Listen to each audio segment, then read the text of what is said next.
Welcome, everyone. I am B. Ruby Rich. I'm the editor of Film Quarterly and the moderator of these FQ webinars that we do, tied to every issue. We welcome you here. You're an integral part of this. We're really proud of the terrific participation we get in these webinars, and so we look forward to hearing from all of you in the chat or in the Q&A. And I promise we really do answer questions, take up your points, look to you for talking points. So it's not a ruse. We really do want to hear from you all through the session, and especially in the last half hour. I'm joined here today by these amazing participants, Diana Flores Ruíz, who's going to be speaking first and who contributed the most wonderful essay on Sky Hopinka's work to our brand new issue of Film Quarterly, just hot off the press and coming to a mailbox near you very soon. It can be found up on our website, and it's truly a piece that's going to be referenced and used, I think, for a long time to come. We have Sky Hopinka himself, who I think at this point needs no introduction, and is going to be able to talk about his own work and to address questions and concerns from all of us and from you. And we have Bird Runningwater, recently at Sundance, where I knew him for many years, and now hanging out his shingle as a producer, because this is an amazing moment, I assume. So we will be posting bios for each person, each speaker, as we come to them. So keep an eye on the chat. We try not to use up our time with bios, and therefore you can find out more that you want to know there, and any links that they may want us to share with you, we also can put up there. And before we even start, I want to refer everyone to skyhopinka.com, just the most wonderful website. And as Diana pointed out to me, wonderfully generous in terms of sharing the short work and extracts, so that people without access to art houses and cinematheques and other paid ways of seeing the work can really begin to understand what a unique contribution Sky has been making. So welcome everyone, and let's get this show on the road to Sky Hopinka's visual sovereignty, today's conversation. Diana, I'm going to turn this over to you to start and provide a framework for us based on your writing and thinking about Sky's work. Thanks so much for being here with us. Thanks, Ruby, and thank you to Sky and Bird for being here as well as to all of the team at Film Quarterly. So I want to start off just by locating myself on Coast Salish territory, which is stewarded by the Duwamish, Suquamish, Puyallup, Tulalip, and Muckleshoot tribes today. And I want to just kick us off by introducing two ways that I came to writing a piece about Sky's work. I think it's really important to connect the ways that settler colonialism informs many different forms of violence. And in my work as a border scholar of the US-Mexico border, I'm really interested in the critical expressions of resistance, of really pushing back against the control of visually putting people in place or not allowing the freedom of mobility. So that's one way of entering the conversation here. And so with Sky's critical expressions of how to move through space in historical terms and also very physical material terms, I wanted to shift the conversation from what is a broad discipline, film and media studies, but really turn to a different set of reference point to offer another kind of framework for thinking about Sky's work. And this is not to homogenize the many differences in Indigenous epistemologies and concepts, but I just wanted to kick off readers with this kind of starting point, this constellation of different thinkers to bring into a visual analysis that folks might not already be familiar with. And so I also say this as one of many people who have written about Sky's work, and I hope many, many more to come. Here I'm holding the most beautiful experimental catalog essay of Sky's exhibition at the Poor Farm. And again, just to note that this is not the first and certainly won't be the last critical engagement with Sky's work and many others who Sky is in collaboration with. So let me just briefly outline a couple of these concepts for folks who haven't yet read the article and who might just want the cliff notes here. So the first is this notion of survivance, and this is from Gerald Visner. So what I really love about this sense of survivance is that it's really moving beyond a narrow assignment of how to narrate Indigenous stories, from always being about trauma, always being about violence, to resisting it and actually thinking about pushing back and introducing the joys, the pleasures, the many life-making forces of storytelling. And this is across literature, across different materialities. So I think Sky's work is really helpful to embody the kind of survivance that Gerald Visner brings us to.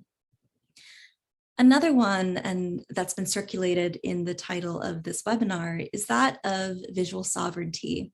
And this is Jolene Rickard's term for really a call to action to move away from the exclusive definition of sovereignty as this legal Western move to really restrict Indigenous nations, communities, and to think about visual sovereignty as a way to open up different forms of self-determination.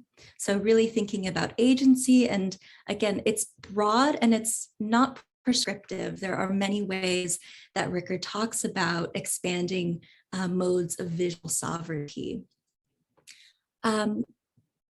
Vanessa Watts has this incredible idea of place thought, and that's the sense of land never being able to be separated from the knowledge that's produced in relationship to it. And so in this piece, I really challenged myself to step aside from the kind of art historical discourse of landscape as it's been separated out from land and commercialized and made into an object for settler exploitation in particular, thinking about how images were used to invite settlers to colonize from the East Coast further west. So place thought as a way to reintegrate and reimagine what it means to be picturing land itself. And I'll also just quickly point to two more. So Lee Maracle, who sadly recently passed away, it was so helpful for me to read more about culture not being an object and therefore not being able to be lost, right? Thinking about all of the ways that Indigenous artists steward culture as an active performance, engagement, relation, and that is also to be changed, right? That it's not static. So in a lot of the work that Sky does with myth in his films, I really appreciate the way that Lee Maracle can be brought into the conversation for how culture is not an object to be lost. And finally, sort of circling back to the academic realm, Audra Simpson, an anthropologist, really takes to task this notion of refusal. And I think this is really powerful also in the way of Sky's editing, so the formal language of his films. So there is the specific intended desire to close off certain forms of knowledge or wisdom that shouldn't be shared outside of different contexts. So it's fluid, but throughout Sky's work, I think that refusal is a really helpful way to think about some of the editorial work. And this is also a place where I think it could be helpful to talk about different audiences for Sky's works. So the second way that I'll talk about how I'm coming to this is also pedagogically. So thinking about how to design, my favorite kind of class for students, what works I want to introduce them to, what kind of histories I want to draw from, what frameworks.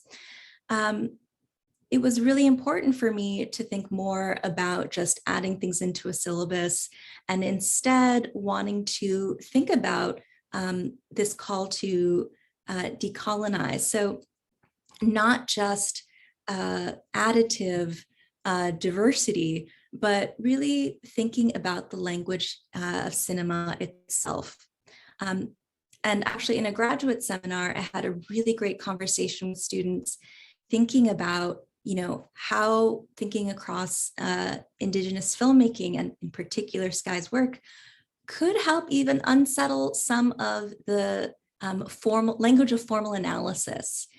So if we can think through the idea of place thought, of never being disconnected from land, what does that mean for a close-up, a long shot, an establishing shot, the relationship between viewer, object, subject, creation of subjectivity in relationship as separated from land? It was an exciting proposition, and I think there's much more to come from that kind of questioning of the discipline itself. Now, I say that also with this notion that I really wanted to emphasize throughout the piece,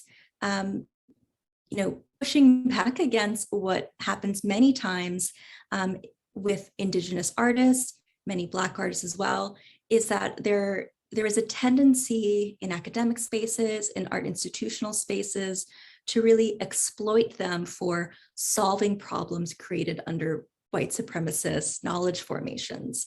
So not just to turn to and say, here's the issue, but really to change the scope of the conversation and to bring much more study and attention to a particular way of thinking through these works. So I want to offer this article in a way that acknowledges differences between Native viewers and non-Indigenous viewers.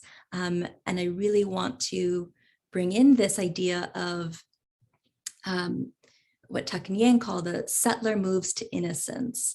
So not just relying on Indigenous artists to do the work of uplifting and changing, resuscitating film history, but very much to think about how to use the language of cinema, how to change the material support of institutions to create more works by Indigenous artists. So I'll stop there and hopefully that will prove for more conversation later, but it's just so exciting to be in conversation with these two in particular. Thanks. Yay. Thank you so much, Diana, that you've gotten us off to a phenomenal start. I wonder, we had some images from that we published with your essay. I wonder, Rebecca or Mark, if we can see these images now before we move on to Sky. Yeah. And if you want to say anything, Diana, feel free. Otherwise, we'll just look at them.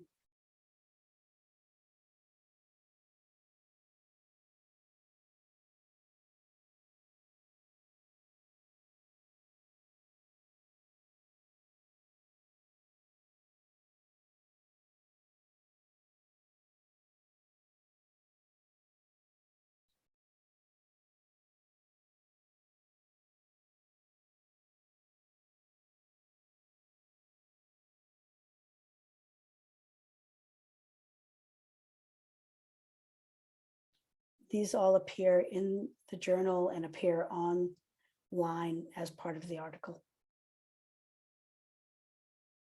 Several of these key scenes. Wonderful. Thank you so much. So we're going to move on to the main authority on the work, Sky himself.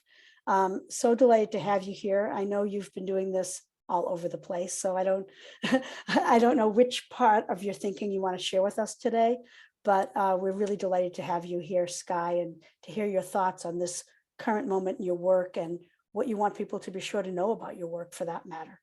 So it's all yours. Great, thank you. Hold on. All right.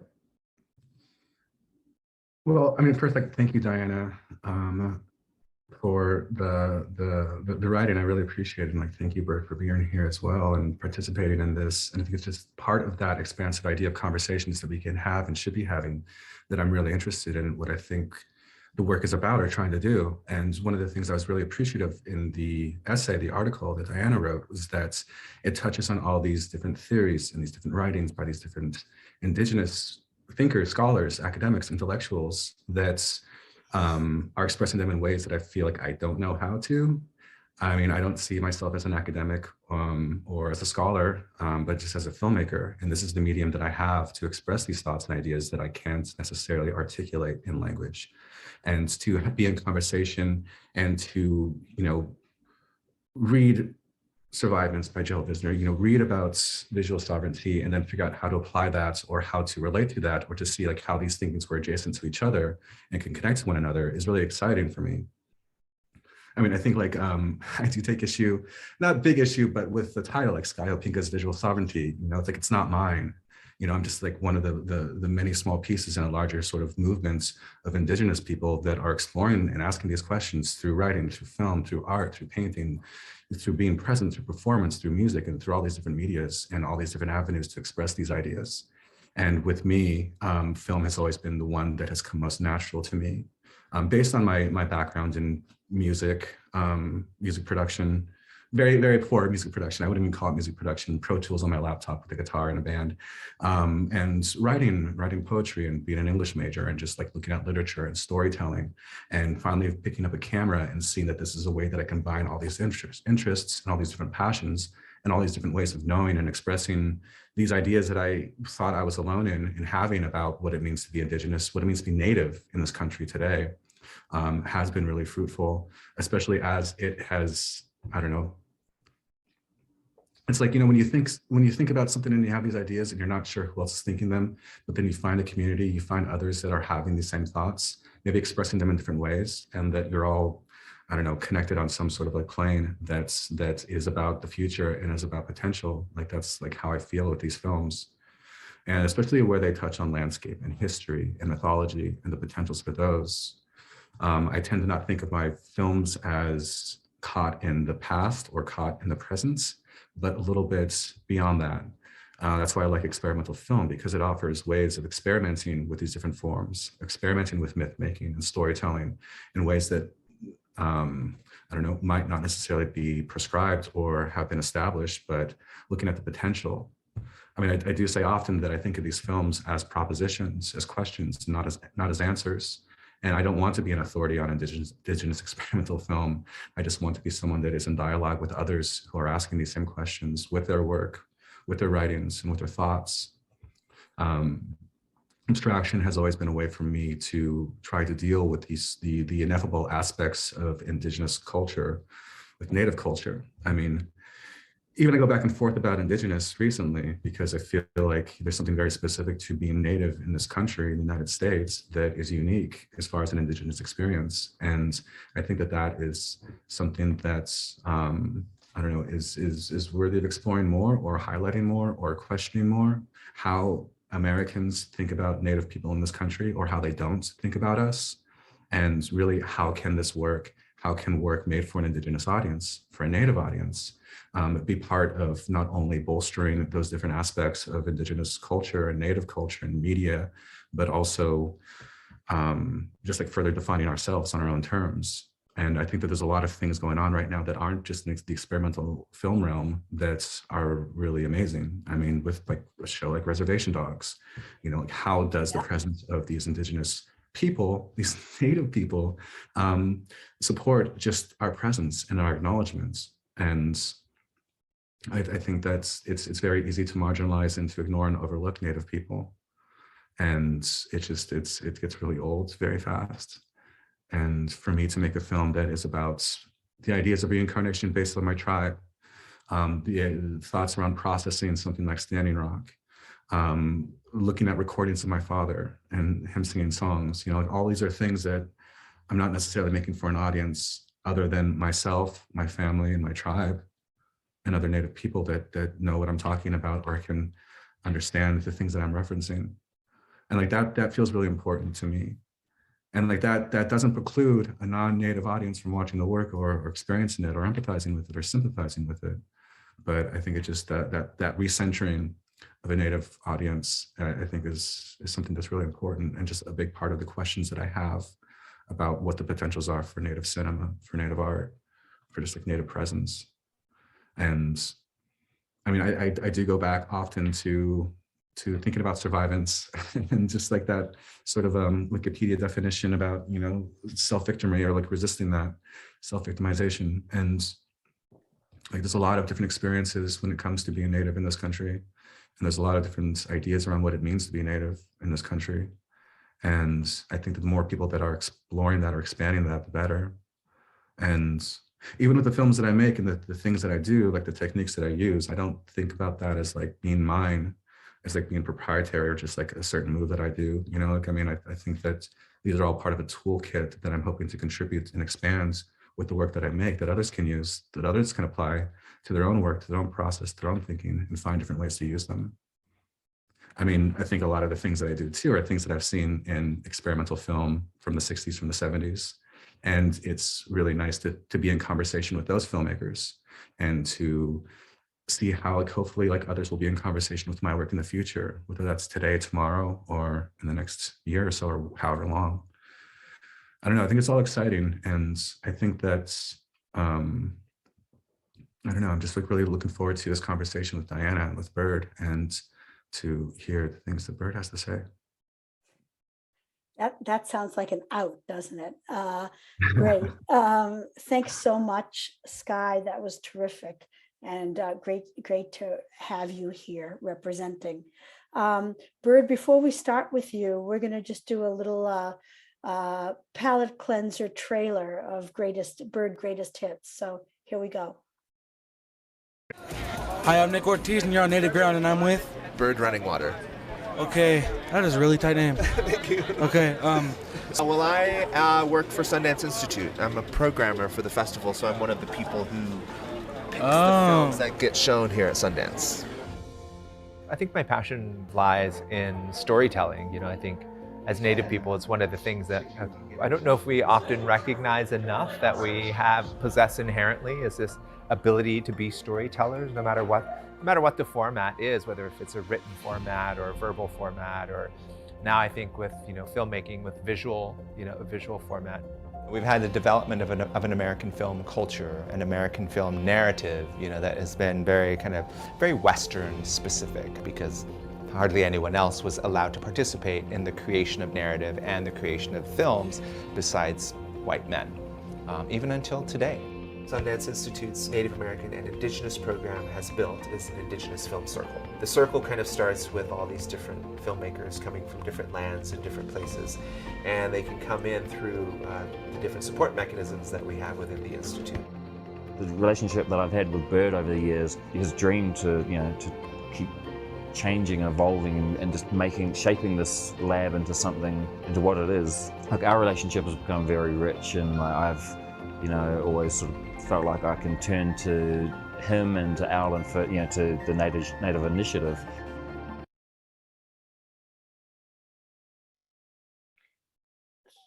Thanks so much for providing that, Bird. And I feel like I apologize to Sky and Diana for not having similar little highlight reels for you, but we thought it would be really fun to have it for Bird, since he's just transitioned out of all that time at Sundance and is now standing here before you in the new identity. So Bird, I'm going to turn this over to you and hear from you for a bit, and then we'll all get together again. Go ahead.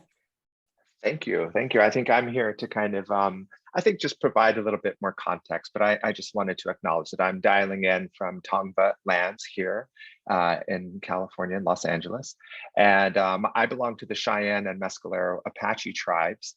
And I don't know that we've really properly thought about a lot of the work that I think we're kind of touching upon, with context of language. And so just in the spirit of that, I guess I would say indigenous language, I wanted to just kind of offer a greeting in Apache, my Mescalero language, which is it's good that we can be here together in this digital sphere.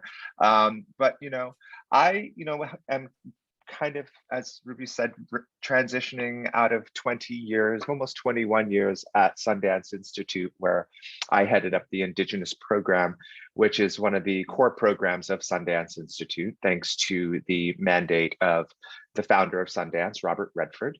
And, it kind of goes back, I think, if we're looking at kind of a continuum and a history of Native cinema, going back to the days, probably back in the 50s and 60s, Redford was asked to audition to play a Native American role in a Western. And he was particularly appalled by that. And he had a consciousness and an awareness that there were Native people, still Native people in the US. So it kind of led him on a personal quest to go and look for not only actors, but also the storytellers, the writers and the directors. And he began mentoring emerging filmmakers even prior to the establishment of Sundance Institute. He would call together his friends, they would work on scripts, they would give filmmakers camera packages so that they could go home and film and I think one of the lessons that they learned from some of the first Native people involved in the founding of Sundance was kind of like Redford was told, don't tell me how to make films your way. Teach me how to make films so that I can make them the way I want to make them, which I think is kind of the first, some of the first indications, I would say, of self-determination, of our self-determination in cinema. And so lo and behold, Sundance now, I think up until this year, I think they're diving into probably the 5th generation of Indigenous filmmakers to be supporting through the Institute. But also, it's like, I think there've been a lot of claims to a lot of firsts and all of these notions of what it means to be the first at something coming from a marginalized community. But I also find sometimes that, that also kind of falls into the traps of, white supremacy, that there can always be one, or there can only be one, and so we've always really tried to, I think, promote a community and, a family, I think, who are really trying to perforate these barriers of invisibility that happen in our country and in our culture, specifically American popular culture. And I think it goes back to, the founding of the country, the erasure of Indigenous people, so that I think modern people today feel a bit more comfortable knowing that the land was empty, that they're buying and selling and have settled upon. And I think our cinema has reflected that. It's kind of like the West is always an expansive open space, and Native people are meant to be, moved out of the way and cleared out of the way, for that land to be taken. And, we have a history of American Westerns to show for that. But if I think about, kind of our history of our, I've heard most recently, about, somebody who comes from Sky's tribal nation. James Young Deer back in the 1920s was a working director in Hollywood, and he was directing some of these films. I remember also going back to the Getty Foundation had a restoration of In the Land of the Headhunters, which was a film that Edward R. Curtis made at the turn of the century. And interestingly, one of the seminars I went to, this must have been, it was kind of right when I started Sundance, maybe like about 15, 17 years ago.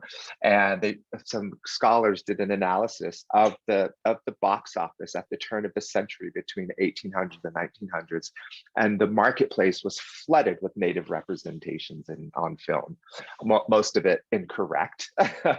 And so Edward Curtis's desire to make a film was, he felt like all of the marketplace was moving away from the original, the authentic, Native American. So that's why he made In the Land of the Headhunters. And so it kind of was a bit daunting to think, wow, if that's what was happening back then, and I'm still trying to do the same thing, over 100 years later, like, have we made that much progress, And it's a question that I've always thought about, and I've always kind of embraced as we've, really tried to, struggle, I think, to create, our imagery and to create our representation. Sky was talking about, what do Americans know, and can they access the work? And Illuminative, which is a great nonprofit organization that I'm on the board of, did a massive multi-million-dollar study probably about 5 years ago called Reclaiming Native Truth. And in that study, they surveyed every demographic, every racial group, every age group across the country. They analyzed media, they analyzed social media, and they found that 78% of Americans didn't know that Native Americans still existed today. And so, and I think that's kind of falling in line with kind of the intent of colonization. You know, it's like we were expected not to be here. We were expected not to be remembered, and we were expected to not be present. But I think that, you know, the fortitude of our peoples and our ongoing sovereignty, which was gifted to us by the Creator, you know, has really held true to our ongoing survivance, as we're saying today. So I love that term. But, you know, one of the things I wanted to kind of highlight, just if I think about accessing, you know, Sky's work from the first time, like 2016, I think at Sundance is when we first showed Jaji. And that film, I felt like was really kind of representative of something that I had been trying to fan the flames of through Sundance and trying to nurture more, which is really kind of the emergence of of new kind of indigenous national cinemas. You know, it's kind of stepping away from the Western frame of American cinema, you know, and also trying to look for, you know, people who are redefining the rules, creating new aesthetics, creating new forms, you know, and Sky was part of this generation of where we're kind of really starting to see the emergence of different Native American national cinemas, whether Navajo cinema, whether Ho-Chunk cinema, whether Kiowa cinema. You know, it was like really exciting to see filmmakers really embrace, you know, the tools of filmmaking to really to develop new kind of cultural aesthetics. And I think that is really kind of what is the most exciting about Sky's work. And so Jaji, if I go back to it, just the clicks of the cassette tape, the recording, the playing, the squeaking of the handle, like it just brought back all these memories of childhood and youth, when, you know, my grandparents used to carry a little cassette recorder to a dance, to a powwow, to a different event, and on the tape you could always hear the clicks in between the songs. And it just brought back a certain nostalgia, because also, you know, Sky was really honoring his father and recording his father in that moment. And, you know, I know that Sky's father passed away a few years ago. And I just kind of, I went watched that film whenever I heard that news. And I just felt like it was such a beautiful tribute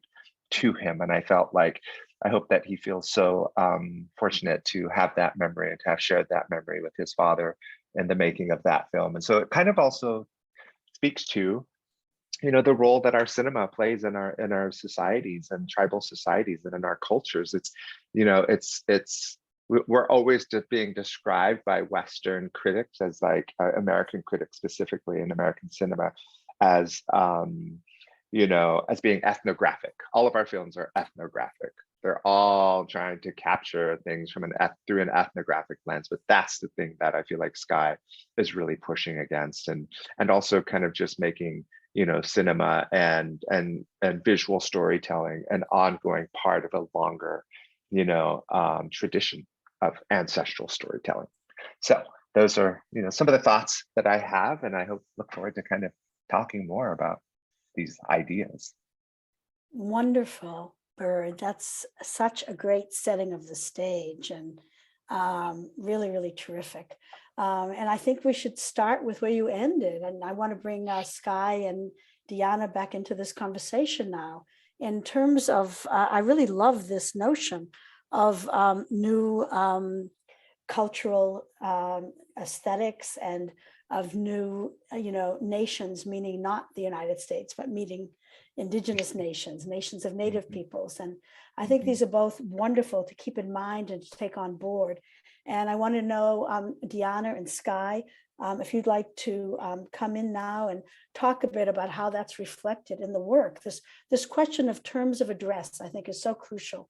That the fact that this work is no longer speaking to an imaginary or you know, craven white audience, but this is finally now work that's being totally embodied within its own cultures. And I just would love to hear from both of you, either on that or something else that came to mind while you heard Bird speaking, because this is our moment now to talk to one another before we open up to questions. So Sky or Diana, do you want to say something?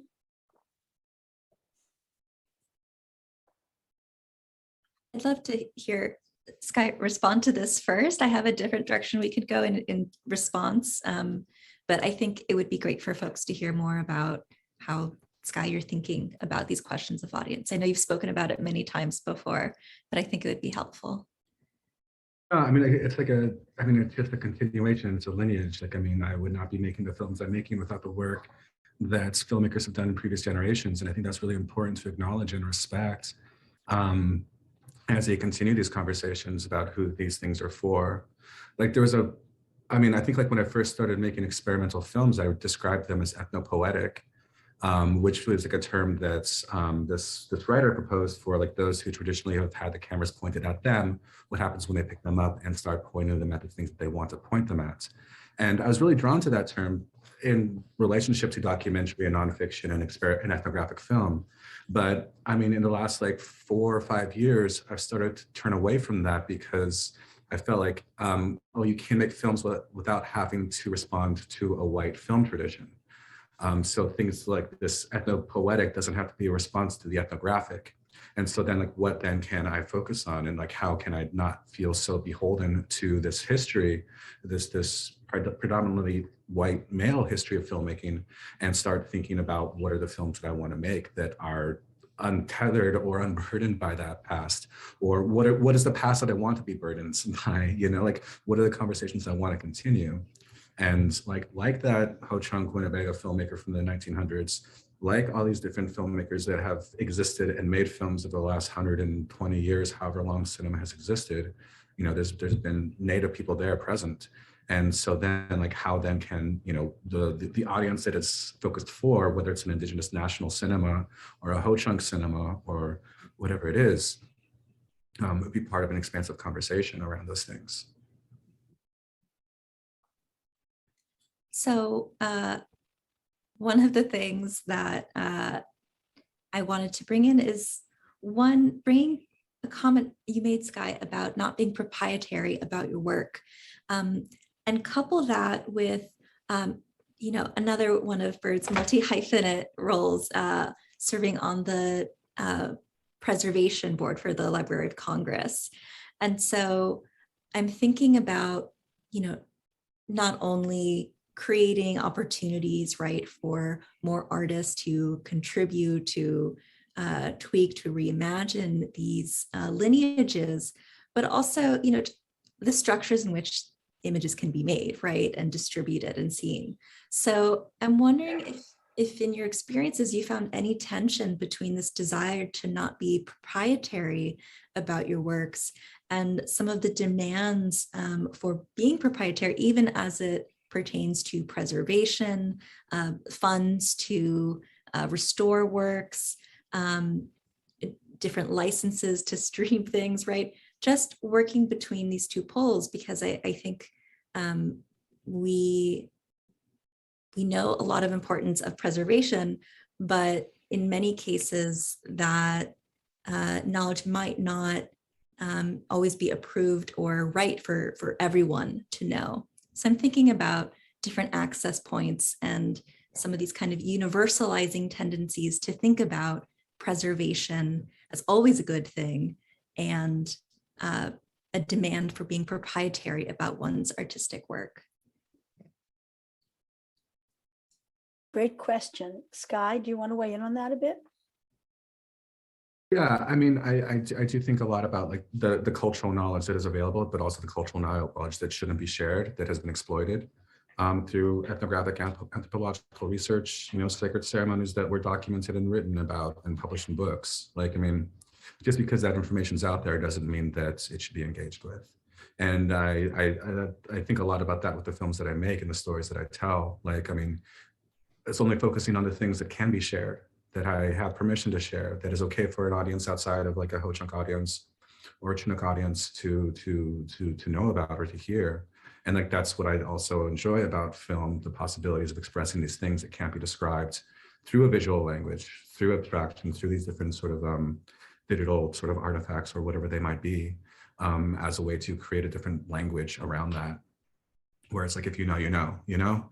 And even like with the work being proprietary, just like questioning that, like, I mean, it's a very Western sort of idea to copyright a story, you know, like stories change and they evolve, and the person that's telling the story that heard it might tell it a different way to a different audience, to a different season, and have their own take on it.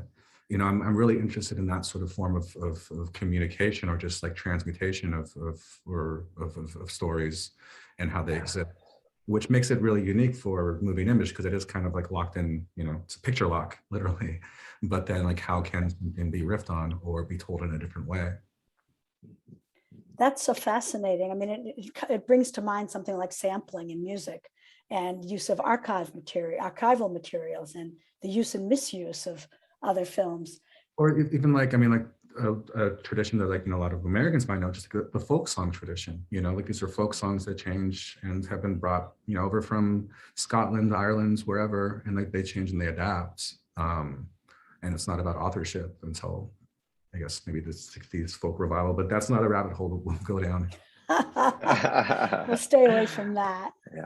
I Bird, wanted did to you make wanna a say comment. something? Yeah. Yeah, I wanted to make a comment about what Sky said, going back to, you know, the like elements of culture that shouldn't be shown, and things. And one of the things I found, you know, when I started at Sundance, I wanted to kind of really build a global Indigenous film community, because it hadn't been really strongly connected at that point. And one of the, you know, I traveled to, you know, the central desert of Australia, up to the Arctic Circle of Norway to visit Sami filmmakers, Latin America, and different places. But that's one of the things, and it's probably given our history with cinema, and always being the subjects, right? It's like, but Indigenous filmmakers, unconnected, and still to this day, everyone abided by this unspoken kind of protocol of that there are some places where the camera should never go, you know, and those were most often into religious contexts or ceremonial contexts, you know, and then on contrast that, whenever I was constantly being approached by, you know, most often white American filmmakers, like that was where their stories wanted to start. You know, it's like they wanted to go into the sweat lodges, they wanted to go into all the ceremonial settings and tell a real film about us, and that was always kind of one of the frictions that I always noted in between kind of, you know, Indigenous filmmaking and everyone else's, really. But, you know, I think that we've really tried to hold our ground, and have really tried to, I think, continue to fight for protection, I think, you know, of those areas of our communities. Yeah, Sky, Diana, any comment on that? I mean, this is something that I love to think through with students when screening Sky's work, of what are moments where you might feel cut off or redirected, and what does that say about your own impulses of wanting to see, and therefore, you know, your relationship to what you accept, you know, being refused, or what other questions arise from that. And so I'm just thinking of how productive that's been in the classroom space. But I'm also curious, Sky,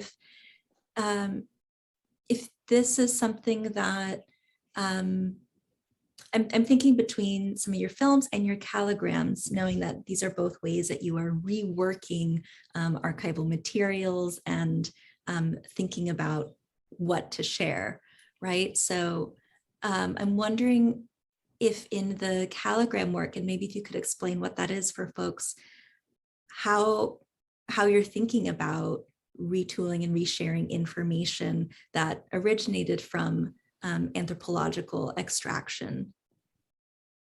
Yeah, I mean, I think in what it was in one of the slides or stills that was shown after your introduction, where it's like text that's in the shape of bird effigy mounds. And that's in this film called I'll Remember You As You Were, Not As What You'll Become, which is a film about reincarnation and Ho-Chunk reincarnation specifically. But in it's like, I was reading this book called The Road of Life and Death, which Paul Radin wrote about our reincarnation ceremonies, which should not have been shared. And I was reading the introduction, and I was just like, this does not feel right. This isn't for me. This is information that I should know, even if it's for my tribe, or this is not how I should go about acquiring this knowledge, acquiring this information. And so I stopped halfway through the introduction, but there was like a few lines that I thought were interesting, in that they described a relationship to this practice rather than the practice itself. And so I took that text, which was, I mean, essentially saying, like that Ho-Chunk want reincarnation because the happy hunting grounds aren't good enough. We want to come back to the vicissitudes of life, the muck of the everyday. Like that's what we wanted, we strive for. And in that, like I put it in the shape of a bird effigy mounds. And in Wisconsin, there are these effigy mounds all throughout the state, in our homelands, which are in the shape of birds, cougars, water spirits, bears, and their provenance has been denied us, not surprisingly. In the late 1800s, amateur archaeologists came to the conclusion that the mound builders were way too advanced for us. Like we were so savage and so like uncivilized that we could not have built the mounds. It must have been some great race thousands of years ago who are long gone and we're just squatters on this land. And so just that sort of like racism was so ingrained in just like archaeology and land rights and just like who has ownership of the land, who deserves the land, whatever it is. And so it's just there's that still refusal. I mean, I went to an effigy mound park like a few years ago in Wisconsin, and there's like no mention of Ho-Chunk. There's no mention of the Winnebago, as we're also known. And so it's just like that sort of denial is very political as well as, socially fucked up. And it was just a small gesture to, one, reclaim this text that Raiden wrote about our tribe, and to reclaim these effigy mounds by putting them in the shape. It's a calligram. It's like similar to like a concrete poem. I can never remember the difference, but there is one. But that's something that I've worked with in different ways after that film through text. Thanks for that question, Diana. There's something I want to say while we're still in this part of the conversation, Sky, which is that I think a lot of people, maybe because of anthropology or because of some other early work, have this very purist notion of Native work that, you're going to be out in the countryside and there's going to be a tribal ceremony or these kinds of cliches. And yet there's such a way in which you don't stay in your lane, that your films just take on everything you're thinking about, and they're really rock and roll. And I wonder if you could talk a bit about this energy and this vibrancy and eclecticism that you kind of are willing to engage with and express yourself through. I mean, it definitely goes to what Bird was speaking to about, not being defined by the sort of essentialized ideas of who we are, like the ceremonies and the prairies, it's like, it's like, I mean, if that's part of it, it's like, very, very small part. And there's so many different other things that can be talked about and should be talked about. I mean, even just like seeing work, like, I mean, after like, smoke signals, like seeing work like Sterling's work, like, I don't think it's like 4 sheets to the wind or 3 sheets to the wind. Yeah, 4 sheets to the wind. Yeah. But that really worked. Like, it was like great to see like, this movement of films or movement away from just the stereotypical representations that a white audience expects and demands of us. And it's just like, I think about that often with like, no one's asking me to make a experimental meditation on Ho-Chunk ideas of reincarnation, that's not an RFP anywhere, I mean, but like, hopefully like, like that sort of like movements of looking at the very boring, mundane, quotidian parts of Indigenous life that are so relevant and are so much about us being present and existing, I think are really important. And I mean, I think, as more of this work enters like the quote unquote mainstream, I think there's a lot more potential for that. I saw a question in the box. Can I? Yeah, we're just about. Are we going to do that, or should we hold that later? Okay. We're just about up to that, unless you or Diana want to say anything more on this subject or reply back to Sky, and then you're right. Then we're ready for that, Bird. Yeah. Any last thoughts before?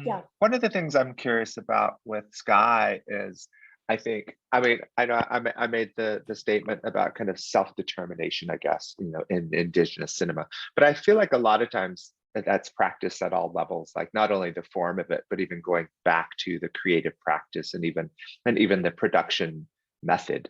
I mean, would you say that that's something that you do in your own work in terms of, I guess, maybe redefining, I guess, kind of typical hierarchical, models of production to produce a piece of content, which is what our industry is used to working in. But I feel like there must be a level of production and practice that really informs the form of your work. I mean, it really, I think, well, I started making films in 2011 and 2010, 11. And it was very much at like, I think the beginning or early stages of like the sort of DSLR revolution, where you have small digital cameras that can shoot HD video. And like that really a lot of potential to be able to shoot things that looked well on your own. And so like I bought a camera early on and I bought a microphone early on, and it just became like, well, I can shoot it, I can do the sound for it, and I can edit it. And so like that really informed just the films that I made, and just, I guess, the speed that I made them. I mean, I've averaged like 2 short films a year for the last Amazing. 7 years.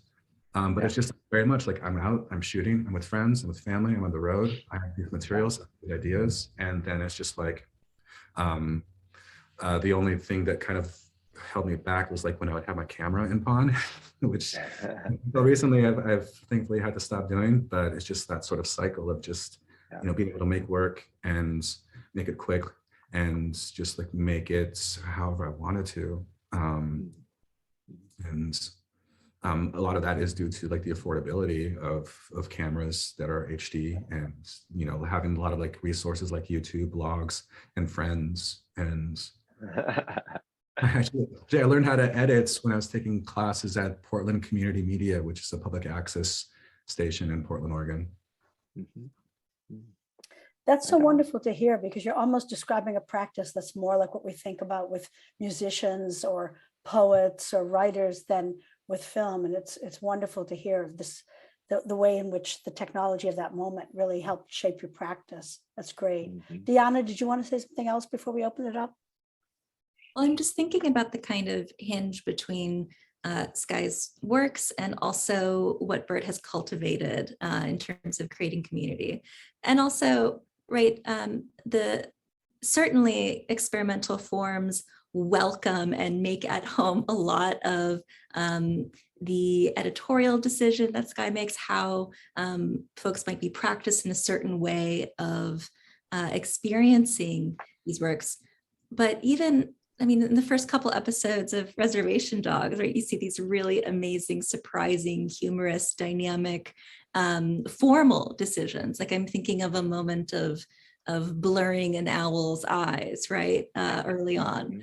And otherwise, you know, it might seem strange, but suddenly I think there's a way in which we can really think about the boundaries between experimental and Indigenous written, read, produced, acted, just really the kind of decisions that can happen at that level, challenging this difference between what might only seem possible in art house cinema screening spaces versus what Bird's working on with much larger built-in audiences. So I'd love to hear a little bit more about what's next for Bird, and thinking about a lot of these connections of cultivating the creative practices in Sundance labs that folks like Sky have participated in. Yeah, well, I mean, you know, after leaving Sundance, I was lured away. No, I was offered a producing deal with Amazon Studios, and just through conversations with them, I brought up a lot of the kind of conceptual notions of how I had built, you know, through Sundance, and with my colleagues, people like Adam Perrone, who's now inherited and is running the program, as well as a great staff over the course of 20 years. You know, it's like really trying to, one, kind of build a safe space and a community for, you know, Indigenous artists from around the world to make their, you know, documentary films and feature films and short films. And one of the things that, you know, I did notice, you know, when you know, Reservation Dogs was starting to happen, and when Rutherford Falls was starting to happen, going into the platform, you know, TV episodic world, you know, we started also kind of trying to cultivate in that space as well. But I recognize that, you know, dealing with the platform world, so much of it is driven by algorithm, right, and subscriptions and audience, you know, demand essentially. And so Yes, it is the heart of capitalism and exploitation. But one of the things I really kind of challenged Amazon Studios to think about was kind of like, if they were very serious about wanting to support and create, Indigenous stories, I was looking to create a certain kind of space for that within the, episodic TV world, but that they also needed to really reconsider the production method, that traditional Hollywood production methods were not going to create Indigenous work. It's kind of like the work is going to happen. There's the talent pool is there. There's a global roster that we at Sundance had worked with, and that those people were looking to move into this episodic space, but also that we needed to really, reconsider the production method. And I think the method that, someone who's talked quite openly about it, a lot of our artists do it, but the one who I feel like really comes to mind is Elamaya Tailfeathers, who is a Blackfeet and Sami filmmaker from Canada. And she made a film called The Body Remembers When the World Broke Open. And the way that she produced that film and wrote it, co-wrote it, co-directed, produced as well, and acted in it. But she really started from the beginning with redefining processes of inviting people to come and work on the film, to help bring the story to life, but also recognizing that she needed to build cultural competency, within everybody who was going to be working on that film, Indigenous and non-Indigenous, and went about a particular kind of curriculum of informing people about whose land they were going to be shooting on, and what was the history of that land, and then also kind of really trying to flatten the hierarchical model, because the film was women-led and women-produced, and a story about women as well. And so it's a really brilliant, I just thought it was a really brilliant model that I thought, she's spoken openly about it with our lab fellows and out in public as well. But I think it's a really important model to contemplate, I think, in terms of how Indigenous artists, Sky included, are really redefining a lot of protocols and processes, to bring Indigenous stories to life. And so that's part of what I hope to do, I guess, in my world of, I have a couple of TV shows that I'm collaborating on with Ava DuVernay and Sterling Harjo and Taika Waititi and Ethan Hawke, and really trying to find strong allies, within the industry who can help bring, our work to life as well, because there's still an ongoing level of protection, I feel like, that always needs to happen to us in our stories, given going back to the industry we're working with is a major part of this 78% of Americans who don't know anything or don't know that we still exist today, so there's still a lot of work to be done. Thank you, Bird. That's great and inspiring. And you better keep us posted about what's coming along next. I don't want to run out of time. There's a lot more left for us to say, but I want to take up these two questions that have been posted in the Q&A. So three of them now. This first one is probably as much for you, Diana, as it is for you, Sky. It's from James Beer saying, can you explain a little further or give examples of films about sovereignty and self-determination? Any thoughts on that, or anything you want to kind of put out there to the audience about that? Well, here's where I want to shout and be excited about Cousin Collective, and perhaps Sky could say a little bit more, but the artists working with Cousin Collective are, I think, people to watch out for thinking through these questions. I'm just so excited for them. So that is a kind of built-in resource that Sky is connected to as well, of a group of filmmakers to watch out for. Great. And actually, Faye Ginsburg, further down our list, had this exact point, saying, Sky, could you talk about the Cousin Collective in terms of these alternative protocols? What would you like to say, Sky? Yeah, like the Cousin Collective, I think really touches on that sort of idea of sovereignty, or just like visual sovereignty or self-determination in film, and that how can we support filmmakers to make the films that they want to make rather than the films that we want them to make or any outside force wants them to make. And it's like trying to support that exploration and support that desire to tell the story that you want to tell, not the story you think you should tell. And it really came about with this, like us finding each other. Like for years, people were like, have you met Adam Khalil? Like, he's the other native that makes experimental film. Like, no, I haven't. We kept on speaking to each other, but kept on, being referenced to each other. And when we finally met, it was just really great to not feel alone in this. Like, I mean, I know, like Bird mentioned before, like, it's just like not the idea of like trying to be the one native in the space, to be the token, because there's a lot of that has been historically that I've experienced, the sort of like fight to be the token. And it's just really, very much about lateral oppression and like crabs in the bucket metaphor. And so just we were really trying to counter that and find ways to support each other, to support other artists that are working with experimental film specifically, because there's not a lot of support for that in the United States. And so, if the filmmaker has a camera, performance, and installation they want to do, like we want to try and find ways to support that. And it lined up with the beginning of the pandemic, where our first cohort. So it kind of like changed the trajectory of that a bit, but we're currently working on some, a few new sort of like projects to try and support filmmakers, as well as like writers that are interested in writing about Indigenous experimental cinema. But it's an ongoing project, and one that, I mean, we're hoping to expand and include many more voices in this collective and in this group, and to see what's next. That's terrific. I mean, I was really struck, even in something like Dislocation Blues, Sky, by the way in which people reference that feeling of connection and that feeling of discovery and community. And I thought it was really, really powerful. So clearly this is a shared concern, a shared goal. Yeah. Okay, there's another question here from Anna Briggs asking about your website, Sky, and how you've developed it and how you're able to increase connections via digital networks and what effect that's had on your path. I designed my website with Squarespace. I mean, like I guess a big part of it is just like wanting everything to be in one spot. I mean, I've always been like kind of annoyed by artist websites that are just really obtuse or just really hard to navigate, and all the things you like, you can't really see what's going on. So just like, I want people to watch the work, like I want it to be accessible. I want, to have everything like in one spot, and not try to be mysterious in that way.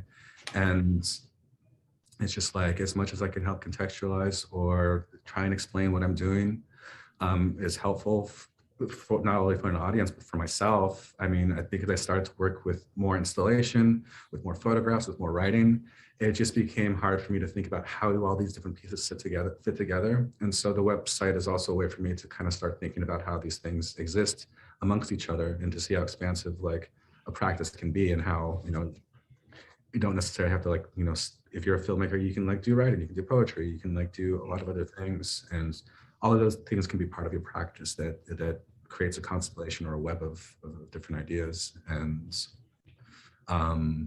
digital networks, pandemic. Maybe more therapy sessions before I can tackle that question. Yeah. Well, we started doing a lot of these Zoom sessions because of the pandemic, and people have really been enjoying them. So I'm not sure that's a plus, but at least it's a consequence. Did you want to say something, Bird? You're looking activated. No, I was just laughing. It's like raising your hand at the auction. Just being right? joyful. Yay.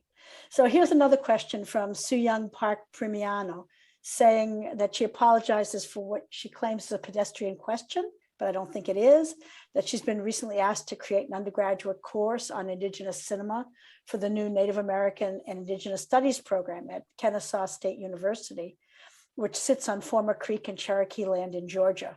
And she's asking for some direction, having no previous experience, and saying that she's definitely going to be including Sky's work and Diana's essay in the materials.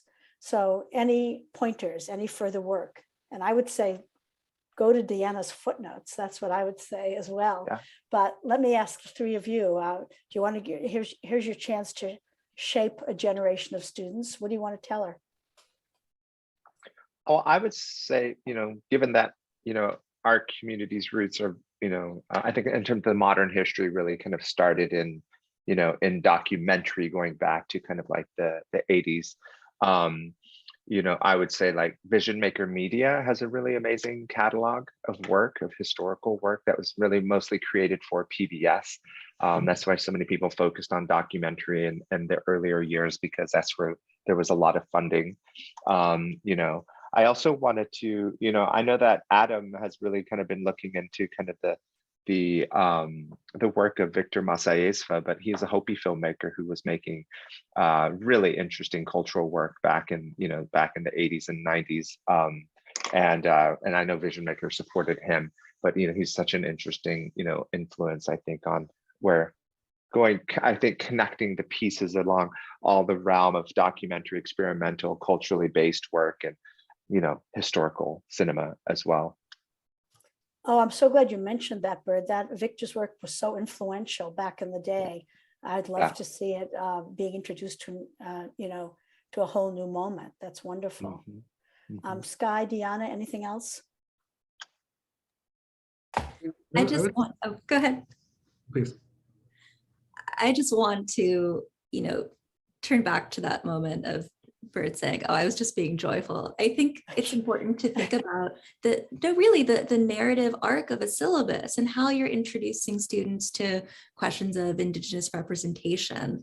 And that necessarily has to contend with a lot of violence. It contends with genocide, right? And so there's a way in which I think it's important to really explore that while also focusing on the survivance, on the joy, on the world making. And I think that balance goes back for a long time. It's not just now that there is this kind of move to reject the historical ways that Indigenous peoples and lands have been represented, but to find that balance. I'm also seeing Kathy Garrett's from Berkeley Art Museum Pacific Film Archive in the chat put a link to film programming, and BAMFA certainly is a wonderful resource as well. But I would really want to think about that narrative arc of the syllabus of what you want students to leave with. Yeah, definitely. And I mean, even like focusing, I guess, like not necessarily focusing so much on the historical, but the presence. I mean, definitely the historical is important to preface the present, the current, but I think including having a majority being films made by Native filmmakers, even finding works that also expands the idea of indigeneity, you know, whether that's Australia, New Zealand, Canada, First Nations. I think that there's a lot of resources out there. There's a lot of films out there made by Native people. And I think emphasizing those ones is really important. I would also refer people back to the Film Quarterly special dossier on Brazilian film, where we had a big representation of Indigenous Brazilian filmmakers. That included some really wonderful work. So I would reference that as well. Okay, we're in the last, 10 minutes, 9 minutes, 8 minutes of our conversation. So anyone with any other pressing concerns, don't hold back now. And I would say, I want to come back to the question of what your films are like, Sky, because I think there's a way in which you're using so many different reference points and so many different ways of both documenting and communicating. Has there been an evolution for you from when you started out around 2011 to now? What's different? What are you thinking about now? What have you left behind? I'm curious to hear. What have I left behind? I don't know. I think it's all with me. You know, it's like all the mistakes that I've made, all the bad choices I made as a filmmaker, like, you know, things that don't look good. I don't know. I feel like the thing that I learned is just to work with what I've had, just to find ways to work the footage as best I can has always been like really part of like my ethos, or just like my work ethic is like, there's no bad shots, you know, just like bad montage. And just like finding ways to find places for the things that, you know, I might gather along the way. I think I'm a filmmaker that just likes to gather images, sounds, recordings, ideas, writings, and just finding ways that they can piece together to express like what I'm working in and how I am imagining that visually or orally. And I think just like through that process, I've really, I don't know, managed to pivot, like create a sort of visual language for the work that I make that I can reference, refer to, change, adapt, you know, and like that's been really fun and it's been really challenging. I mean, it's just this constant sort of like, you know, evolution. Like I said, like, I mean, you know, starting a project, falling in love with it, stressing about it, finishing it, thinking it's the best thing I've ever made. Then 2 months later, thinking it's the worst thing I ever made, and figuring out what the next project is. And it's Great. just sort of cycle that I think is really part of a continued evolution of a practice. If I could great. comment, I also think that part of the innovation, I think, of Sky's work and his approach is that, you know, he does installation work, you know, video work that I've come across in some of the most obscure kinds of galleries and museum places, and also some of the most well-established, you know, like the Whitney and whatnot. But I feel like this kind of dimensionalized approach, I feel like, to reaching audiences and also really witnessing kind of, I feel like the museum's really great embrace of Sky's work, I think really helps kind of ground, I guess, ultimately the larger canon of Indigenous cinema in such a different way, because, you know, theatrical release has eluded us. And I was so bummed to see, you know, Sky's first feature, Motley, you know, get a deal to be distributed. And then the pandemic hit, which so many filmmakers and festivals, as we know, suffered from that, you know. But I feel like, you know, this shift of, you know, how audiences are now, you know, really reconfiguring the business of how people view work, I think is really going to benefit us as a community to get more work shown and seen, but also kind of like, I feel like, you know, trying to figure out, you know, the redefined newness of how theatrical is going to work, because some of the work that Sky makes, you know, you have to see on the big screen just to really experience, you know, the full magic of it. I just remember watching Motley at Sundance, and just kind of at the end of it, I just put my head back and I just kind of let the tears roll down my face, because I feel like sometimes you just need that cinematic experience and moment, you know, which is hard to achieve sometimes on a TV at home. Great, wonderful. There's a lot more last minute comments, questions, and recommendations coming through. So people should take a look at the chat to see some of those. And then in terms of the Q&A, I'm just going to let you hear both of them from Sylvia Spitta, wanting to hear the panel elaborate a bit more on the question of Indigenous, national Indigenous film and Indigenous languages. And another question, I can't quite tell who this is from, for Bird, talking about challenging Hollywood producers to support a different approach to production and how have they responded to that challenge. And then lots of other comments being made. Faye Ginsburg recommending Atanajuat and the work of Iglulik filmmakers for the course. Other people also chiming in with other recommendations. So do you want to say something else about that? And then I have a final question also for Diana. So any comments on either of those two things before we move on? Well, I'll address the challenging big Hollywood producers. I'm not really challenging big Hollywood producers. I'm just trying to become a big Hollywood producer to set a new standard. How about that?